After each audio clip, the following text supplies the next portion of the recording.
Hello दोस्तों, welcome to Dixit pharmacy. दोस्तों आज हम बात करने वाले हैं कि जो डॉक्टर पर्चा लिखता है या जिसे प्रिस्क्रिप्शन भी कहते हैं, उसे आप बड़े आसानी के साथ कैसे समझ सकते हैं। तो बिना देर के वीडियो को शुरू करते हैं। दोस्तों डॉक्टर का जो पर्चा होता है या प्रिस्क्रिप्शन होता है वो बेसिकली 4 पार्ट्स में डिवाइडेड होता है।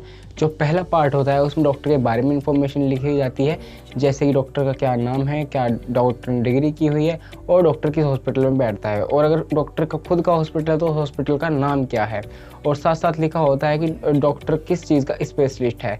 दोस्तों फर्स्ट पार्ट के जस्ट नीचे वाला पार्ट होता है पेशेंट इन्फॉर्मेशन का। इसमें पेशेंट का क्या नाम है, क्या एज है, क्या जेंडर है, ये सब इन्फॉर्मेशन आपको पार्ट सेकंड में मिल जाती है। मतलब पेशेंट से रिलेटेड जो भी जानकारी होती है वो पार्ट 2 में लिखी जाती है। उसके नीचे थर्ड पार्ट होता है जो कि इस पर्ची का मेन पार्ट होता है, या बोले कि प्रिस्क्रिप्शन का मेन पार्ट होता है, जिसमें डॉक्टर पेशेंट का ट्रीटमेंट लिखता है। ये बेसिकली RX से स्टार्ट होता है। RX के बाद ही डॉक्टर कोई मेडिसिन लिखता है, शॉर्ट टर्म में लिखता है, जो कि मैं अभी आपको वीडियो में आगे बताने वाला हूँ। तो कौन सी दवाई कब लेनी है, कैसे लेनी है, कितनी लेनी है, वो डॉक्टर इसी पार्ट में लिखते हैं। इसके जस्ट साइड में अगर डॉक्टर को कोई जांच करानी है तो वो वहाँ पर लिख देता है कि कौन सी जांच करानी है, और अगर कोई जांच की है कि जैसे ब्लड प्रेशर चेक किया तो ब्लड प्रेशर कितना आया वो वहाँ पर लिख दिया जाता है। उसके नीचे होता है फोर्थ पार्ट जो कि एक डिस्क्लेमर पार्ट होता है, जिसमें डॉक्टर अपने सिग्नेचर करता है, पेशेंट अपने सिग्नेचर करता है और साथ साथ फार्मासिस्ट सिग्नेचर करता है। वो पोर्शन एक साइनस पोर्शन होता है। तो प्रिस्क्रिप्शन का जो मेन फॉर्मेट होता है वो बेसिकली इसी टाइप का होता है। तो चलिए दोस्तों अब समझते हैं कि जो डॉक्टर के प्रिस्क्रिप्शन के मेन टर्म्स होते हैं, जैसे कि कौन सी दवाई कब लेनी है, कितनी लेनी है, कितनी देर बाद लेनी है या किस टाइम लेनी है। तो चलिए इसी पॉइंट पे बात करते हैं। और मैं आपसे रिक्वेस्ट करूंगा कि अगर आपको लिख के रखना हो तो आप लिख के रख सकते हैं, तो अपने पेपर पेन निकाल लीजिए।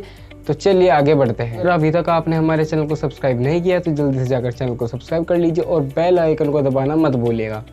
दोस्तों अगर किसी मेडिसिन के सामने OD लिखा होता है तो उसका मतलब होता है वंस इन ए डे, मतलब दिन में एक बार।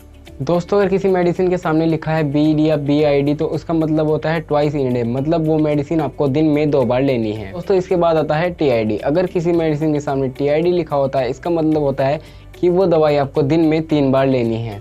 फिर इसके बाद आता है QID, जिसका मतलब होता है 4 टाइम्स इन ए डे। अगर कोई मेडिसिन आपको दिन में 4 बार लेनी है तो उसके सामने आपको QID लिखा मिलेगा। तो फिर आता है AC वेल। AC का मतलब होता है बिफोर मील, मतलब जो मेडिसिन आपको खाने से पहले लेनी है या नाश्ते से पहले लेनी है उसके सामने आपको AC लिखा मिलेगा।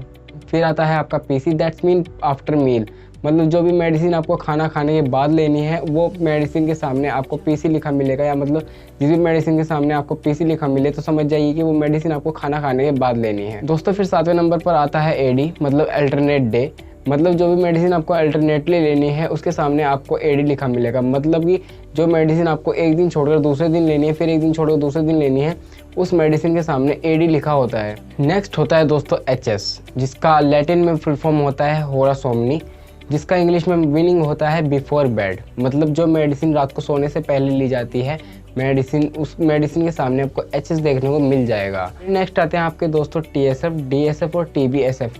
ये डॉक्टर तभी लिखते हैं तब डॉक्टर को कोई सस्पेंशन या सिरप देना होता है। तो चलिए दोस्तों इनके बारे में भी थोड़ा सा जान लेते हैं। सो बेसिकली जो इसमें फर्स्ट पार्ट आता है वो आता है TSF, जिसका मतलब होता है कि 1 टीस्पून। अगर आपको कहीं पे TSF लिखा मिले तो इसका मतलब है कि आपको 1 टीस्पून मेडिसिन देनी है या सिरप देनी है। और काफ़ी बार मैंने देखा है कि लोगों को काफ़ी प्रॉब्लम फेस करनी पड़ती है कि वो टीस्पून का मतलब ही नहीं समझ पाते कि आपको अगर कहीं पे टीस्पून लिखा मिला है या TSF लिखा मिला है तो आपको कितनी मेडिसिन देनी है। तो मैं आपको बता दूं कि 1 टीस्पून का मतलब होता है 5 ml। अगर आपको कहीं पे TSF या टीस्पून लिखा मिला होता है कि इतने टीस्पून देनी है तो इसका मतलब है कि अगर आपको लिखा मिला कि 2 टीस्पून देनी है, इसका मतलब क्या है कि आपको 10 ml मेडिसिन या सिरप या सस्पेंशन जो भी है वो देना है। फिर इसके बाद आता है आपका DSF, मतलब 1 डेजर्ट स्पून। अगर किसी मेडिसिन के सामने आपको DSF लिखा मिलता है इसका मतलब है कि आपको मेडिसिन 10 ml या 1 डेजर्ट स्पून देनी है। फिर इसके बाद एक बहुत ही इंपॉर्टेंट टर्म आता है जो होता है SOS, मतलब अगर कोई मेडिसिन की आपको ज़रूरत है वो तभी आपको लेनी है, या कोई मेडिसिन नेसेसरी है तो ही आपको लेनी है। मतलब जो मेडिसिन आपको इमरजेंसी में लेनी है उसे हम SOS मेडिसिन कहते हैं। जैसे फीवर होने के लिए डॉक्टर देते हैं, अगर आपको फीवर होता है तो आपको पैरासीटामोल लेनी है। फिर इसके बाद आता है दोस्तों एक बहुत ही इंपॉर्टेंट टॉपिक पे, जिससे आप पता लगा सकते हैं मेडिसिन की फॉर्म क्या है, मतलब मेडिसिन आपको किस फॉर्म में दी गई है। दोस्तों इसमें सबसे पहले नंबर पर आता है TAB, टैब, मतलब इसका मतलब होता है कि डॉक्टर ने आपको जो दवाई दी है, जो फॉर्म दी है दवाई की, वो एक टैबलेट दी है। फिर उसके बाद आता है CAP, कैप, जिसका मतलब होता है कि डॉक्टर ने आपको कैप्सूल दिया है। फिर उसके बाद होता है INJ, जिसका सिंपल सा मतलब होता है कि इंजेक्शन, मतलब जो दवाई आपको दी गई है वो आपको इंजेक्शन की फॉर्म में लेनी है। फिर इसके बाद एक और शॉर्ट टर्म आता है SYP, जिसका मतलब होता है सिरप, मतलब अगर कोई डॉक्टर आपको सिरप या पीने की दवाई देता है तो वो उसके सामने SYP लिख देगा। दोस्तों डॉक्टर अगर आपको किसी भी फॉर्म में दवाई दे रहा है तो वो दवाई से पहले लेफ्ट साइड में मेंशन कर देता है कि वो कौन सी मेडिसिन किस फॉर्म में दे रहा है। जैसे कि फॉर एग्जांपल पैरासीटामोल, अगर डॉक्टर आपको पैरासीटामोल देता है तो वो लिखेगा टैबलेट TAB पैरासीटामोल, इसका मतलब है कि आपको पैरासीटामोल की टैबलेट लेनी है। और अगर लिखता है INJ वोवेरान, इसका मतलब है कि आपको वोवेरान का इंजेक्शन लेना है।